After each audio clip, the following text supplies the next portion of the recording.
आदरणीय मातृशक्ति व सभी धर्मनिष्ठ सज्जनों, आज का जो मैं विषय लेकर के आ रहा हूँ, आज मैं आपके समक्ष कुछ विचार हैदराबाद के सत्याग्रह के संदर्भ में प्रस्तुत कर देना चाहता हूँ। भारत के नौजवानों ने न जाने विधर्मी लोगों की कितनी यातनाएं सही, क्या क्या जुल्म अपने आर्य हिंदू जाति के लोगों को सहने पड़े, हमने कभी विचार करके नहीं देखा।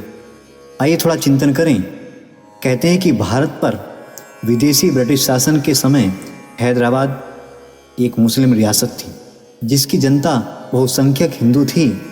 सन 1929 में हैदराबाद के मुस्लिम शासक नवाब ने रियासत में हिंदुओं के पुरातन पूजा स्थलों, मंदिरों, शिवालयों आदि की जर्जर दशा को सुधारने तथा नए पूजा स्थलों के निर्माण कार्यों पर रोक लगा दी।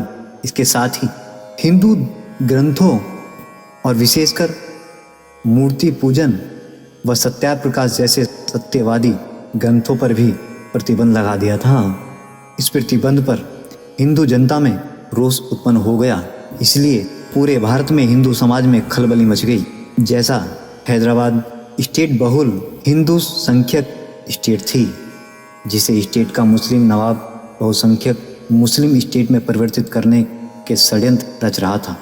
इसलिए अपनी हिंदू प्रजा पर भिन्न भिन्न प्रकार के अत्याचार कर उनका मनोबल तोड़ रियासत से उन्हें खदेड़ना चाहता था, और यह हिंदू पूजा स्थलों पर प्रतिबंध उसके इस षड्यंत्र की एक कड़ी थी। परंतु शीघ्र ही हिंदू आर्य जाति राष्ट्रीय स्तर पर संगठित होकर आर्य समाज के नेतृत्व में इस अन्याय के विरुद्ध खड़ी हो गई। मैं निवेदन कर देना चाहता हूँ प्यारे मित्रों, यह हैदराबाद का संघर्ष कोई छोटा मोटा साधारण संघर्ष नहीं था। नवाब के षड्यंत्र के पीछे ब्रिटिश सरकार की पूरी शक्ति खड़ी हुई थी, बल्कि ब्रिटिश सरकार की सह पर ही नवाब हिंदुओं पर ऐसे ऐसे अत्याचारी प्रहार कर रहा था। इसका वास्तविक कारण तो यह था कि इस समय भारत की स्वतंत्रता का संघर्ष जोर पकड़ रहा था, जिसमें 100% आर्य हिंदू जाति संघर्ष कर रही थी। ब्रिटिश सरकार महाभारत में शिकंडी की तरह मुस्लिमों के सामने रख हिंदुओं के दमन के बहाने ढूंढ रही थी, ताकि हिंदुओं के दमन से भारत के स्वतंत्रता संग्राम में शिथिलता आ जाए। परंतु आर्य समाज के लिए तो यह न्याय अन्याय के अतिरिक्त कौमी और राष्ट्रीय संघर्ष था, जिसमें न वह पीछे हटा था ना हट सकता था। इसलिए उसने इस संघर्ष में अपना पूरा अस्तित्व झोंक दिया, और एक नहीं अनेकों नौजवान, क्या बूढ़े, क्या आर्य युवक, क्या किशोर, सभी इसमें कूद पड़े। यहाँ तक DAV कॉलेज विद्यालयों के अध्यापक व विद्यार्थियों ने कॉलेज विद्यालय छोड़ दिए और व्यापारी व्यापार छोड़ तथा सरकारी सेवी भी अपने भविष्य की चिंता किए बिना ही इस धर्म युद्ध में भाग लेने चल पड़े।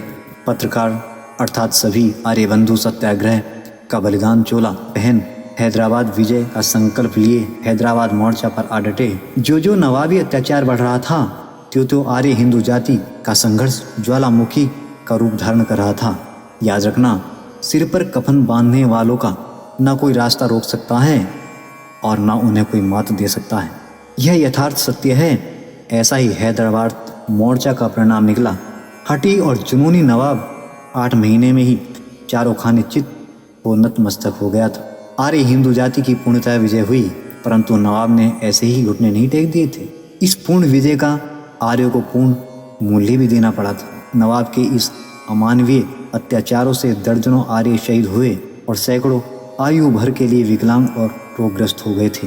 इन आर्य सत्याग्रहियों पर कैसा कैसा नवाबी कह टूटा था, मैं एक उदाहरण के माध्यम से आपके समक्ष प्रस्तुत कर देना चाहता हूँ। कहते हैं हरियाणा के एक किशोर विचित्र सिंह आर्य सत्याग्रही को सत्याग्रह करने के अपराध में यह दंड दिया गया कि एक बारीक तार द्वारा एक भारी भरकम ढोल से एक गहरे कुएं से निरंतर पानी निकालते रहने को विवश कर दिया गया, जिससे उसके हाथ लहूलुहान हो जाते थे। परंतु पानी निकालने में जरा भी शिथिलता आने पर उस पर कोड़ों की मार शुरू हो जाती थी। यह बर्बरता निरंतर उस किशोर सत्याग्रही पर होती रही। जब तक उसकी मृत्यु नहीं हो गई, तब तक उसका पीछा नहीं छोड़ा गया। उसके साथ इतना अन्याय हुआ, मैं निवेदन कर देना चाहता हूँ। मैंने संक्षेप रूप में आपके समक्ष में हैदराबाद सत्याग्रह के संदर्भ में कुछ शब्द प्रस्तुत किए। आप सनातन संस्कृति चैनल से जुड़े रहें। चैनल को सब्सक्राइब शेयर व लाइक करना ना भूलें। इन्हीं शब्दों के साथ मैं अपनी वाणी को राम देना चाहता हूँ। ओम इति सम।